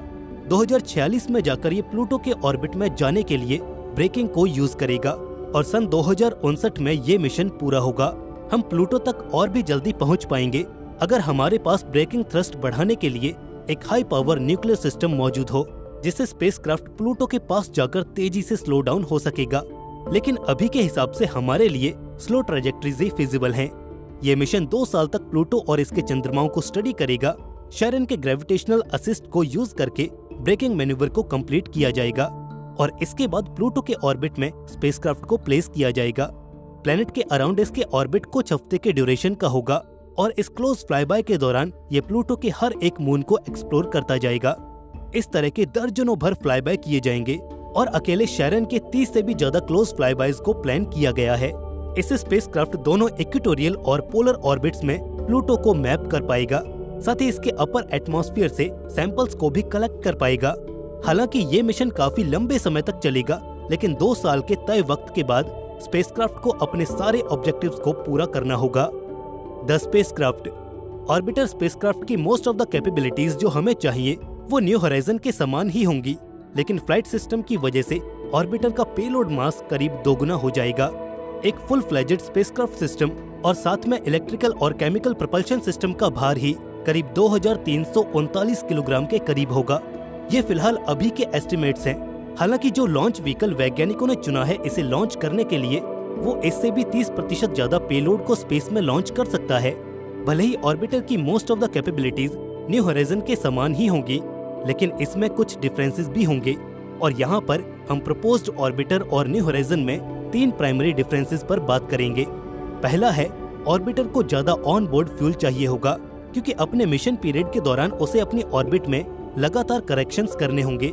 इसके अलावा ऑर्बिट में एक पॉइंट पर स्टेबल रहने के लिए लगातार रिएक्शन व्हील्स को ऑपरेट करने के लिए भी फ्यूल चाहिए होगा, जबकि न्यू होराइजन में फ्यूल की मात्रा काफी कम थी। दूसरा है ज्यादा बड़े ऑनबोर्ड डेटा स्टोरेज की जरूरत। न्यू होराइजन 16 GB के ऑनबोर्ड डेटा स्टोरेज के साथ भेजा गया था, जबकि ऑर्बिटर को ज्यादा फ्रीक्वेंटली काम करना पड़ेगा, इसीलिए रिलायबल डेटा स्टोरेज जरूरी हो जाता है। तीसरा और सबसे बड़ा जो चेंज होगा वो होगा ज्यादा कैपेबल कम्युनिकेशन सिस्टम को लेकर। न्यू होराइजन के सिंगल फ्लाईबाय मिशन के डेटा को रिटर्न करने के लिए जिस कम्युनिकेशन सिस्टम को बनाया गया था, उसने 16 महीनों में अपना काम पूरा किया था, जो कि एक ऑर्बिटर के लिए यूजफुल नहीं है। ऑर्बिटर को हर 15 से 30 दिन के अंदर कलेक्टेड डेटा धरती पर भेजना होगा, जिसके लिए कहीं ज्यादा बड़ा डिश एंटीना और ट्रांसमीटर चाहिए होगा, जो कि न्यू होराइजन से करीब 10 गुना ज्यादा पावरफुल होगा। इसके साथ ही वो कैपेबल होगा अपने सॉफ्टवेयर से बैकग्राउंड नॉइज अपनी इमेजेस और स्पेक्ट्रा से रिमूव करने में। और खुशकिस्मती है कि ये सारे चेंजेस करने के लिए हमें कोई नई टेक्नोलॉजी विकसित करने की जरूरत नहीं है। ये मिशन हमारी एग्जिस्टिंग टेक्नोलॉजी के साथ ही फेजिबल है। 2015 से पहले, यानी कि प्लूटो के एक्सप्लोरेशन से पहले, ज्यादातर प्लैनेटरी साइंटिस्ट यही सोचते थे कि न्यू होराइजन के बाद एक नेचुरल फॉलो फ्लाईबाय मिशन किया जाए, जिससे काइपर बेल्ट के सभी ड्वार्फ प्लैनेट्स को भी एक्सप्लोर कर लिया जाएगा। इस तरह से ड्वार्फ प्लैनेट्स की डाइवर्सिटी को हम बिल्कुल उसी वे में एक्सप्लोर कर सकते हैं जैसे मैरिनर, पायनियर और वॉयेजर मिशंस ने एक्सप्लोरेशन को अंजाम दिया था। उन्होंने पहले टेरेस्ट्रियल प्लैनेट्स और फिर सभी गैस जायंट्स को स्टडी किया था। हालांकि प्लूटो सिस्टम की स्पेक्टेकुलर कॉम्प्लेक्सिटी को देखने के बाद वैज्ञानिक अब कंफ्यूज्ड हैं, क्योंकि काइपर बेल्ट, ड्वार्फ प्लैनेट्स और प्लैनेटरी बॉडीज काफी कुछ है स्टडी करने को, और कई वैज्ञानिकों के गुट आपस में आर्ग्यू कर रहे हैं कि प्लूटो को ही गहराई में स्टडी किया जाना चाहिए एक ऑर्बिटर मिशन को भेजकर। वहीं कुछ कम्युनिटीज इस पक्ष में हैं कि न्यू होराइजन की तरह फ्लाईबाय मिशन किया जाना चाहिए, ताकि हम प्लूटो जैसी एक से ज्यादा काइपर बेल्ट ऑब्जेक्ट्स को स्टडी कर पाएंगे। इस कड़ी में वैज्ञानिकों की रिसर्च टीम को दूसरा बड़ा ब्रेक थ्रू मिला कि प्लूटो ऑर्बिटर मिशन से हम दोनों काम करवा सकते हैं। प्लूटो को डीप स्टडी भी कर सकते हैं और काइपर बेल्ट में वाइड जाकर दूसरी बॉडीज को भी एक्सप्लोर कर सकते हैं। इन दोनों मिशंस को एक अफोर्डेबल कॉस्ट पर कंबाइन करके सिंगल मिशन करने के लिए हमें दोनों साइड हो रहे मुनाफे और घाटे को देखना होगा। ये एक तरह से टग ऑफ वॉर होगी काइपर बेल्ट में वाइड जाकर दूसरे ड्वार्फ प्लैनेट्स को स्टडी करने और डीप जाकर प्लूटो सिस्टम को स्टडी करने में। और वैज्ञानिकों ने जो रिजल्ट आएगा उसे कहा है all in one concept, the gold standard Pluto Kuiper belt exploration mission. अब ये नई टर्म द गोल्ड स्टैंडर्ड क्या है? Game changing gold standard mission कुछ इस तरह से काम करता है। सबसे पहले प्लूटो का ऑर्बिटर टूर किया जाएगा, प्लूटो को डीपली स्टडी किया जाएगा। इसके बाद प्लूटो के मून शेरन को ग्रेविटी असिस्ट फ्लाईबाय करके ऑर्बिटर को प्लूटो के सिस्टम से बाहर निकालकर आगे काइपर बेल्ट में भेज दिया जाएगा, वो भी बिना किसी प्रपल्शन को यूज किए। इसके बाद पहले से ही एग्जिस्टिंग टेक्नोलॉजिकल कैपेबिलिटीज जिसे नासा अपने डॉन मिशन में यूज कर चुका है, इलेक्ट्रिकल प्रपल्शन सिस्टम, उसे यूज करके स्पेसक्राफ्ट काइपर बेल्ट में आधे दर्जन से भी ज्यादा छोटी छोटी ऑब्जेक्ट्स को एक्सप्लोर और स्टडी कर पाएगा, जिसमें कई बौने ग्रह भी शामिल होंगे। इनफैक्ट कई सिनेरियोज में तो Dawn propulsion system Pluto orbiter को किसी दूसरे डॉर्फ प्लेनेट के ऑर्बिट से निकालकर अन्य किसी ऑर्बिटल मिशन के लिए भी यूज किया जा सकता है। ये टेक्नोलॉजी वाकई इस मिशन के लिए गेम चेंजिंग साबित हो सकती है। इस रिसर्च से मिले इन ब्रेक थ्रूज ने इस डिबेट को ही खत्म कर दिया कि next exploration mission new horizon की तरह एक फ्लाई बाय मिशन होना चाहिए या फिर एक प्लूटो ऑर्बिटर मिशन होना चाहिए। ये डिबेट करना ही बेकार है, क्योंकि सिर्फ एक मिशन ही दोनों काम कर सकता है। ऐसा कोई मिशन फिलहाल किसी बड़ी स्पेस एजेंसी ने प्लान नहीं किया है, लेकिन हो सकता है कि 2020 और 2030 के दशक के आखिरी सालों में ये लॉन्च हो जाए। इससे प्लैनेटरी साइंस स्टडीज के क्षेत्र में एक बड़ा इम्पैक्ट देखने को मिलेगा। Planets, planetesimal formation, ocean worlds, exotic atmospheres, dwarf planets कैसे काम करते हैं और इवन एस्ट्रोबायोलॉजी में हमारी एक्सप्लोरेशन का विस्तार होगा। ये मिशन स्पेस एक्सप्लोरेशन में एक बड़ा माइलस्टोन साबित होगा और शायद इसे वॉयेजर से कहीं ज्यादा समय तक याद भी रखा जाएगा। प्लूटो, जो कभी हमारे सोलर सिस्टम का हिस्सा हुआ करता था 9वें ग्रह के रूप में, वो आज भी हमारे वैज्ञानिकों और लोगों को हैरान करता रहता है। सन 1930 में डिस्कवरी के बाद से प्लूटो एक बहुत दूर मौजूद हमारे लिए एक मिस्टीरियस दुनिया बना रहा। शायद इसलिए भी प्लूटो का नाम पाताल लोक के देवता हेडिस के नाम पर रखा गया। सन 2015 में न्यू होराइजन्स मिशन के हिस्टोरिक फ्लाईबाय ने हमें प्लूटो का पहला क्लोजअप व्यू दिया, जिसमें प्लूटो का डायनेमिक और कॉम्प्लेक्स वर्ल्ड रिवील हुआ। वास्ट ग्लेशियर्स, ऊंचे ऊंचे माउंटेन्स और एक हेजी एटमॉस्फेयर, इन खोजों ने प्लूटो को और भी ज्यादा रहस्यमय बना दिया। लेकिन जैसे जैसे हम प्लूटो के बारे में और जानकारी लेते गए, एक बहुत ही अजीब सवाल हमारे सामने था। क्या इस आइसी वर्ल्ड के अंदर कहीं छुपी हुई लाइफ हो सकती है? पहली नजर में तो लगता है कि प्लूटो लाइफ के लिए नहीं बना। यहाँ का टेम्परेचर एक्सट्रीमली कोल्ड है, लगभग -225 डिग्री सेल्सियस। ये सूरज से इतना दूर है कि अर्थ के मुकाबले ये सिर्फ fraction of sunlight he receive कर पाता है। लेकिन फिर भी रिसेंट डिस्कवरीज ने वैज्ञानिकों के बीच एक्साइटमेंट बनाई हुई है। उन्हें लगता है कि प्लूटो के फ्रोजन सरफेस के नीचे लाइफ के लिए कुछ जरूरी इंग्रेडिएंट्स छिपे हो सकते हैं। आज की इस वीडियो में हम एक्सप्लोर करेंगे प्लूटो पर हिडन लाइफ की पॉसिबिलिटीज को। हम देखेंगे इस ड्वार्फ प्लेनेट के कंडीशंस, न्यू होराइजन मिशन की सरप्राइजिंग डिस्कवरीज और एक्सट्रीम एनवायरनमेंट्स में लाइफ के पोटेंशियल को। क्या प्लूटो अपनी सब लिमिटेशंस के बावजूद किसी फॉर्म ऑफ लाइफ को हार्बर कर सकता है? आइए चलते हैं प्लूटो के एक अनजाने सफर पर और जानते हैं इस डिस्टेंट वर्ल्ड की मिस्ट्रीज के बारे में। The conditions on Pluto. Pluto पर लाइफ के पोटेंशियल को समझने के लिए हमें सबसे पहले इस डिस्टेंट ड्वार्फ प्लेनेट की कंडीशंस पर नजर डालनी होगी। प्लूटो काइपर बेल्ट में लोकेटेड है, जो प्लूटो के पार एक रीजन है जिसमें आइसी बॉडीज और अर्ली सोलर सिस्टम के अवशेष मिलते हैं। प्लूटो एक जमी हुई दुनिया है, एक ऐसी दुनिया जिसकी सरफेस प्राइमरली नाइट्रोजन आइस की बनी है। इसके अलावा मीथेन, कार्बन मोनोऑक्साइड और वाटर आइस के ट्रेसेस भी यहाँ पर पाई जाती हैं। प्लूटो का सरफेस टेम्परेचर सोलर सिस्टम के कोल्डेस्ट टेम्परेचर्स में से एक है, जो लगभग -225 डिग्री सेल्सियस के आसपास रहता है। इतनी एक्सट्रीम कोल्ड कंडीशंस की वजह से यहाँ पर मौजूद सारा सरफेस वाटर पूरी तरह से जमा हुआ है, जो इसे लाइफ के लिए एक अनलाइकली एनवायरनमेंट बना देता है। लेकिन रिसेंट फाइंडिंग्स ये सजेस्ट करती हैं कि प्लूटो शायद उतना इनहॉस्पिटेबल नहीं है जितना ये पहली बार में नजर आता है। नासा के न्यू होराइजन्स मिशन की ये खोज सबसे हैरान करने वाली है, जिसने वैज्ञानिकों को भी सोचने पर मजबूर कर दिया। न्यू होराइजन्स ने प्लूटो के आइसी क्रस्ट के नीचे एक सब सरफेस ओशन की प्रेजेंस का पता लगाया। इस हिडन ओशन के सबूत हमें प्लूटो के ही एक सरफेस फीचर से मिले हैं, जिसका नाम है स्पुतनिक प्लैनेटिया, जो एक बहुत बड़ा दिल के आकार का इलाका है। ये एरिया नाइट्रोजन और मीथेन के एक जायंट आइस शीट के रूप में जाना जाता है। इस इलाके की स्मूथ और क्रेटर फ्री सरफेस ये संकेत देती है कि जरूर ये प्लूटो पर हुई रिसेंट जियोलॉजिकल एक्टिविटी के कारण ही बना होगा। वैज्ञानिकों का मानना है कि सब सरफेस ओशन की प्रेजेंस प्लूटो की सरफेस पर देखे गए फीचर्स को एक्सप्लेन कर सकती है। एग्जाम्पल के लिए प्लूटो के आईसी शेल पर जो क्रैक्स और रिजेस हैं, वो शायद ओशन के धीरे धीरे फ्रीज होने पर हुए एक्सपेंशन के कारण बने होंगे। साथ ही न्यू होराइजन्स मिशन ने प्लूटो की सरफेस पर अमोनिया के होने के हिंट्स भी दिए थे, जो अगेन प्लूटो पर एक लिक्विड ओशन के संकेत हो सकते हैं, क्योंकि अमोनिया एक एंटी फ्रीजिंग एजेंट की तरह काम करता है जो वाटर के फ्रीजिंग पॉइंट को कम कर देता है, जिससे संभावना है कि इतने कम तापमान पर भी प्लूटो पर तरल पानी के भंडार छिपे हुए हैं।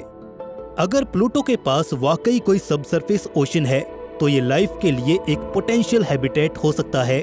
जैसे अर्थ पर लाइफ एक्सट्रीम एनवायरनमेंट्स में भी थ्राइव करती है, हमने डीप सी हाइड्रोथर्मल वेंट्स को देखा है जहां ऑर्गेनिजम्स बिना सनलाइट के भी सरवाइव करते हैं और केमिकल एनर्जी पर डिपेंड करते हैं।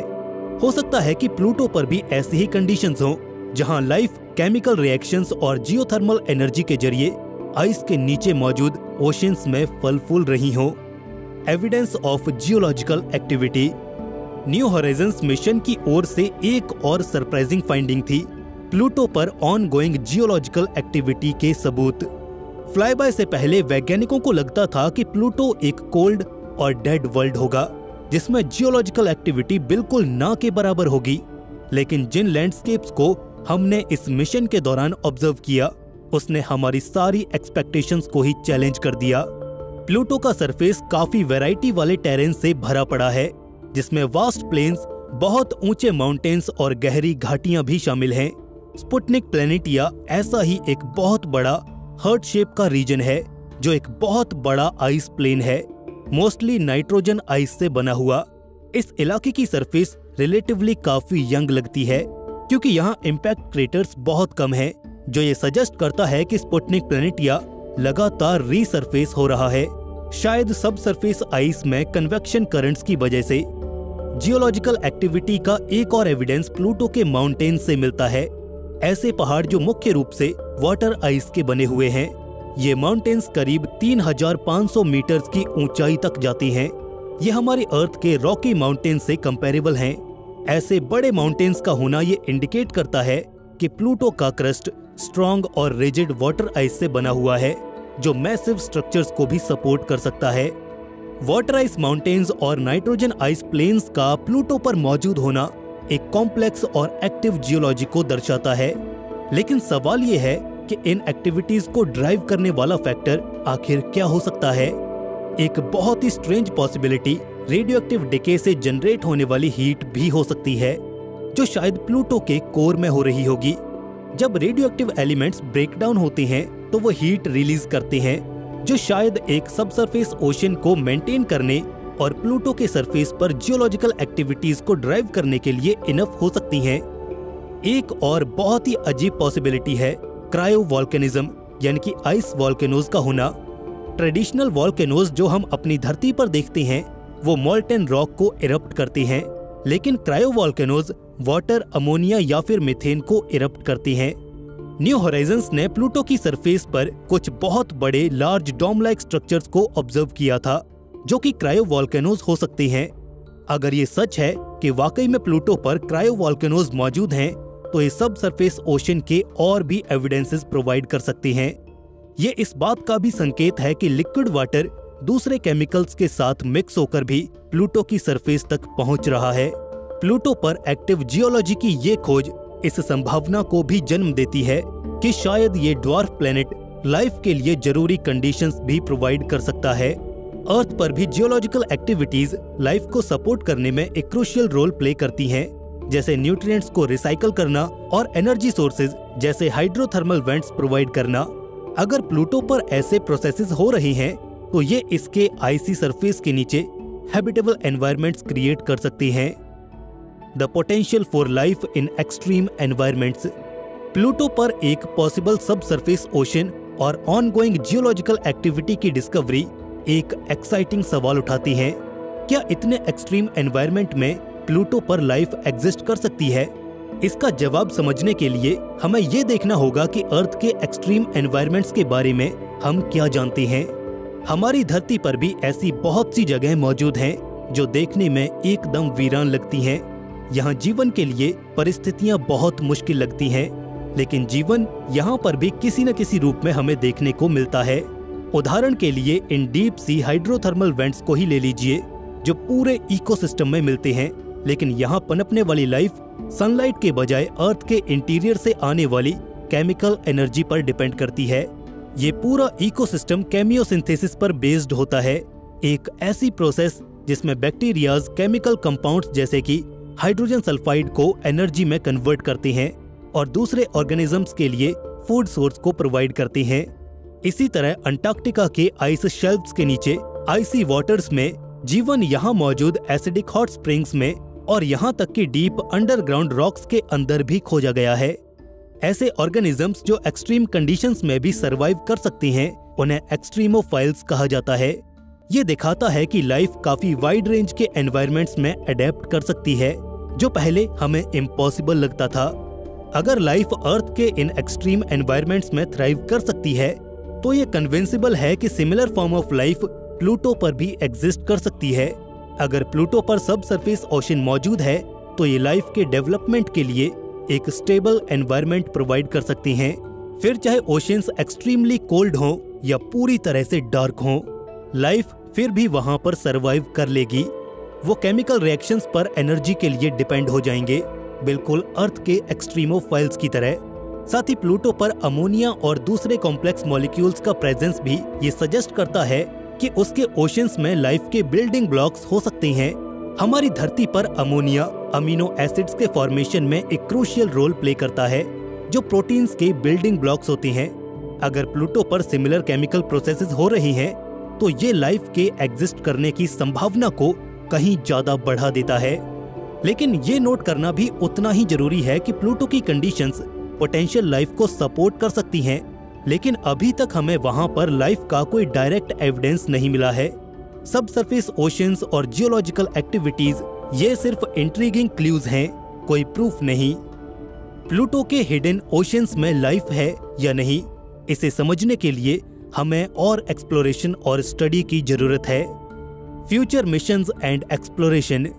न्यू होराइजन्स मिशन की डिस्कवरीज ने प्लूटो के बारे में हमारी अंडरस्टैंडिंग को फंडामेंटली लेवल पर चेंज कर दिया है और इस अंधेरी दुनिया पर भी लाइफ के पोटेंशियल पर कई सवाल उठाए हैं। इन सवालों का जवाब पाने के लिए प्लूटो पर भविष्य में मिशंस भेजने जरूरी होंगे। प्लूटो के लिए एक सैंपल रिटर्न मिशन जैसा एक्साइटिंग प्रोजेक्ट प्रपोज किया गया है, जिसमें एक ऑर्बिटर और एक लैंडर शामिल होगा।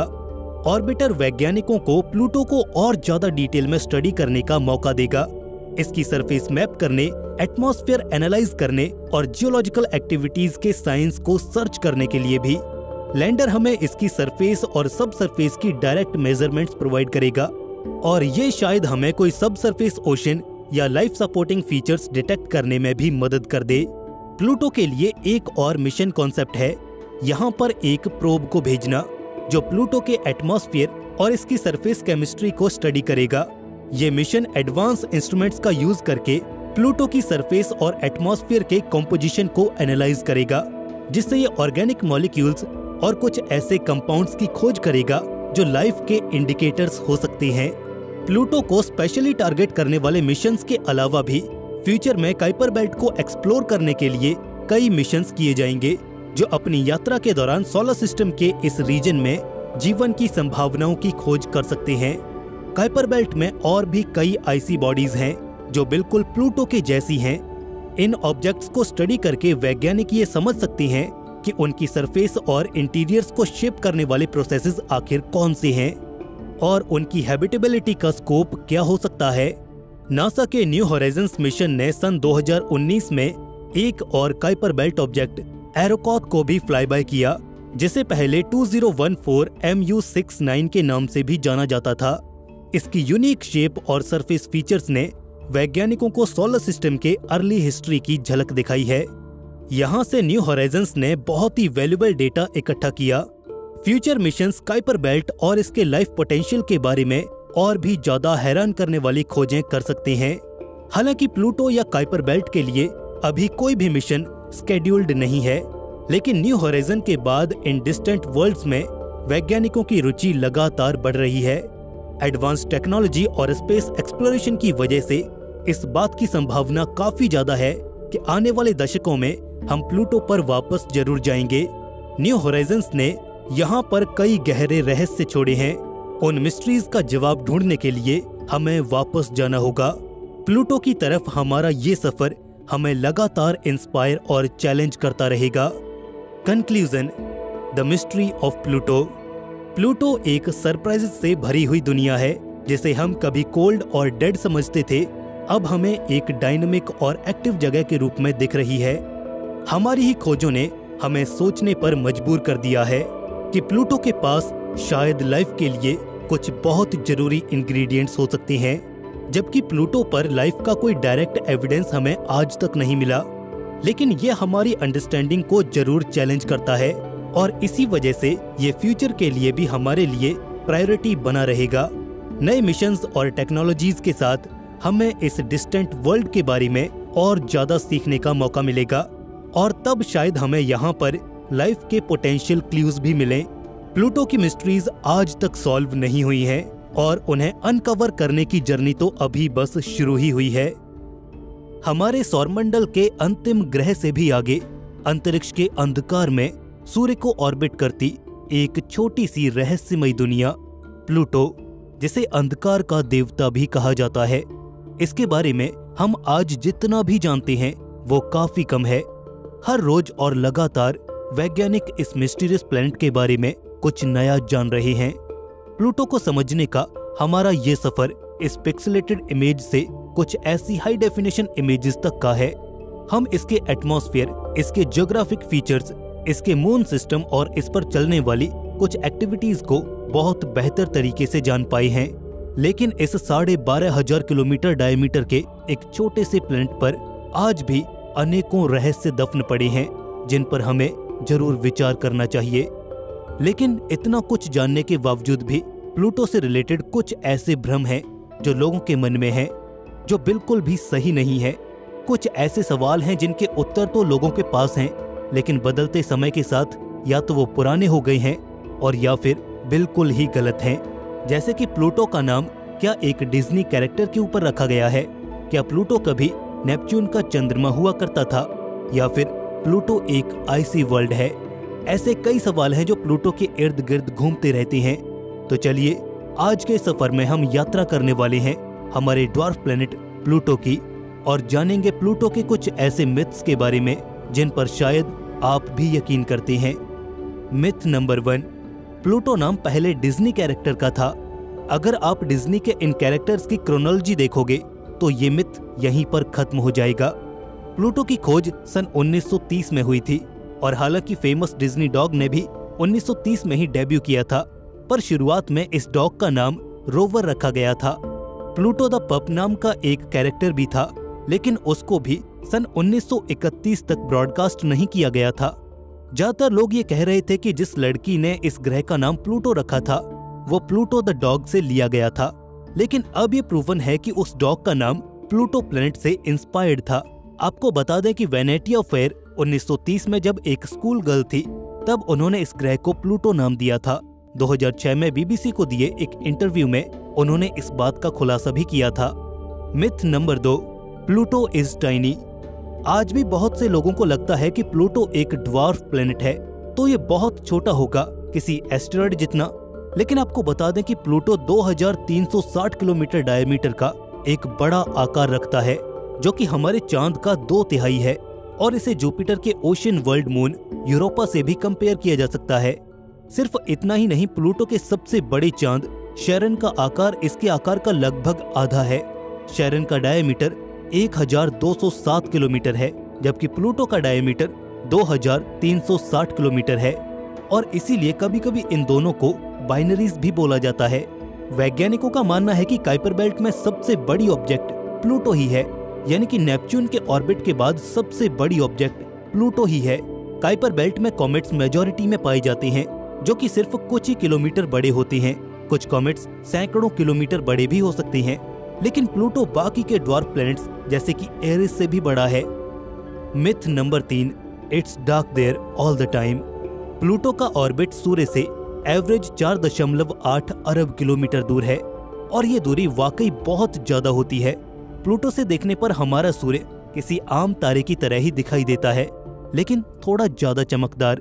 और इसी वजह से कुछ लोग मानते हैं कि प्लूटो की सतह पर हमेशा 24 घंटे एकदम स्याह अंधेरा रहता होगा, लेकिन ऐसा नहीं है। दिन के समय प्लूटो पर उतना अंधेरा नहीं होता जितना कि लोग सोचते हैं। ये कुछ ऐसा होता है जैसा पृथ्वी पर गहरे रंग के बादलों से होता है, और या फिर जब सूरज छिपने वाला होता है तब के समय जितना अंधेरा होता है यहाँ पृथ्वी पर, सिर्फ उतना ही अंधेरा वहाँ प्लूटो पर भी देखने को मिलता है। मतलब ये कि अगर इंसान वहाँ पर जाता है तो वो बेशक वहाँ पर सब कुछ देख पाएगा, लेकिन कुछ केसेस में वहाँ पर हमें लाइटिंग की जरूरत पड़ सकती है। Myth number 4, Pluto was once a moon of Neptune. ये पुरानी थियरी है जो कि प्लूटो की खोज के तुरंत बाद ही पॉपुलर हो गई थी, और 1965 में इस थियरी को डिसप्रूव भी कर दिया गया था। लोगों को लगता था कि प्लूटो कोई काइपर बेल्ट ऑब्जेक्ट नहीं है, क्योंकि प्लूटो एकदम गोल है, जबकि काइपर बेल्ट ऑब्जेक्ट्स ऐसी गोल नहीं है। उसकी बनावट हमारे अंदरूनी सोलर सिस्टम के किसी ग्रह की तरह दिखाई देती है, और यही वजह थी कि लोगों में ये भ्रम था कि प्लूटो नेपच्यून प्लैनेट का एक चांद है, और किसी कारण की वजह से वो नेपच्यून से अलग हो गया है। लेकिन बाद में जब ऑर्बिटल रेजोनेंस के कॉन्सेप्ट से इन दोनों बॉडीज को देखा गया तो पता चला कि ये दोनों बॉडीज कभी भी इतनी करीब नहीं थी, जिससे ये संभावना बिल्कुल ही खत्म हो जाती है कि प्लूटो कभी नेपच्यून ग्रह का चांद भी हुआ करता था। Myth number 5, Pluto is an icy world. Modern telescopes और न्यू हॉराइजन स्पेसक्राफ्ट से प्लूटो की हाई रेजोल्यूशन इमेजेस ली गईं, जिसमें हमें साफ साफ दिखाई दे रहा था कि प्लूटो पूरी तरह से बर्फ से घिरा पड़ा है, और ये बर्फ सिर्फ पानी से ही नहीं बनी है, ये बनी है जमी हुई नाइट्रोजन, जमी हुई मीथेन आदि से। प्लूटो की डेंसिटी को अगर देखा जाए तो वहां से हमें पता चलता है कि इसकी डेंसिटी वाटर आइस की डेंसिटी से लगभग डबल है, जिसका कंक्लूजन ये निकाला गया कि इसका 2/3 भाग रॉक्स यानी कि चट्टान से बना है और 1/3 हिस्सा आइस का है। इसीलिए ये कहना ज्यादा बेहतर होगा कि प्लूटो एक रॉकी बॉडी है जिसका ऊपरी हिस्सा सिर्फ बर्फ से ढका हुआ है। Myth number 6, Pluto is airless. सन 1980 में वैज्ञानिकों ने प्लूटो पर एटमॉस्फेयर की खोज कर ली थी। प्लूटो के एटमॉस्फेयर में ज्यादातर नाइट्रोजन ही मिली, बिल्कुल वैसे ही जैसे हमारी पृथ्वी पर है। लेकिन इसके साथ ही प्लूटो के वातावरण में कार्बन मोनोऑक्साइड और मेथेन की भारी मात्रा पाई जाती है। हालांकि फिर भी अगर पृथ्वी से कंपेयर किया जाए तो प्लूटो का एटमॉस्फेयर बहुत पतला है और स्पेस में पृथ्वी के एटमॉस्फेयर के मुकाबले कुछ ज्यादा ही दूरी तक फैला हुआ है। एग्जाम्पल के लिए अर्थ का एटमॉस्फेयर लगभग 600 किलोमीटर तक रहता है, जो कि पृथ्वी के रेडियस का करीब करीब 10% है।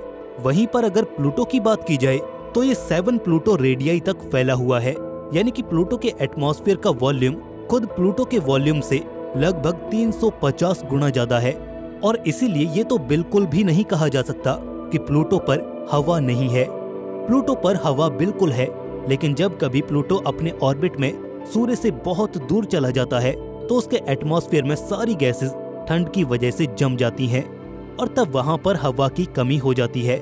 लेकिन जब प्लूटो सूर्य के नजदीक आ जाता है तो बर्फ पिघलती है और वातावरण में हवा और गैसेस की मात्रा बढ़ जाती है। तो प्लूटो का वातावरण कुछ इस तरह से काम करता है। Myth number 7, Pluto's orbit is one of a kind. Pluto का ऑर्बिट सूर्य के इर्द गिर्द एकदम सर्कुलर नहीं है, बल्कि एलिप्टिकल है। ये सूर्य के सबसे नजदीक 4.43 अरब किलोमीटर दूर तक आ जाता है और अपने सबसे दूरी के पॉइंट पर ये सूर्य से 7.36 अरब किलोमीटर दूर हो जाता है। इसके साथ ही प्लूटो की ऑर्बिट हमारे सोलर सिस्टम के एक्लिप्टिक प्लेन से 17 डिग्री के एंगल पर झुकी हुई है और बाकी के ग्रहों की ऑर्बिट के कंपैरिजन में प्लूटो की ऑर्बिट काफी ज्यादा अलग है। इसके साथ ही प्लूटो की ऑर्बिट नेपच्यून की ऑर्बिट को क्रॉस करती हुई निकलती है, जिसकी वजह से करीब 20 सालों तक ये नेपच्यून की ऑर्बिट से आगे रहता है, जिसकी वजह से सन 2006 में इंटरनेशनल एस्ट्रोनॉमिकल यूनियन ने प्लूटो को सर्वसहमति से प्लैनेट्स की ऑफिशियल लिस्ट से बाहर कर दिया था और ड्वार्फ प्लैनेट्स की कैटेगरी में शामिल कर दिया था। लेकिन अगर काइपर बेल्ट ऑब्जेक्ट्स को देखा जाए तो अन्य ड्वार्फ प्लैनेट्स जैसे कि एरिस और ह्यूमेया के ऑर्बिट प्लूटो से भी ज्यादा एलिप्टिकल और इंक्लाइंड हैं। तो प्लूटो ना ही एक्सट्रीम काइपर बेल्ट ऑब्जेक्ट्स की तरह के कैरेक्टरिस्टिक्स को एग्जिबिट करता है और ना ही हमारे ऑफिशियल प्लैनेट्स के कैरेक्टरिस्टिक्स को। तो दोस्तों ये थे कुछ ऐसे मिथ्स जो लोगों के बीच काफी ज्यादा प्रचलित हैं, लेकिन सच्चाई इनसे काफी अलग होती है। प्लूटो के कई ऐसे और भी रहस्य हैं जो हमें हैरान करते हैं। प्लूटो के ऐसे ही रहस्यों से रिलेटेड हमने इस वीडियो में बात की है, तो इस वीडियो को जरूर से चेकआउट कीजिएगा। लिंक आपको ऊपर आई बटन और नीचे डिस्क्रिप्शन बॉक्स में मिल जाएगा। बाकी दोस्तों, आप किसी ऐसे मिथ में बिलीव करते थे या नहीं, हमें नीचे कमेंट सेक्शन में जरूर बताइएगा। अगर आपको ये वीडियो पसंद आया तो लाइक और दोस्तों में शेयर भी जरूर कर दीजिए। ऐसे ही और वीडियोस के लिए चैनल को सब्सक्राइब करके बेल नोटिफिकेशन इनेबल जरूर कर लीजिए। दोस्तों जल्द मिलेंगे ऐसे ही एक और नई इन्फॉर्मेटिव वीडियो के साथ। तब तक के लिए स्टे क्यूरियस, बी हैप्पी, नमस्कार।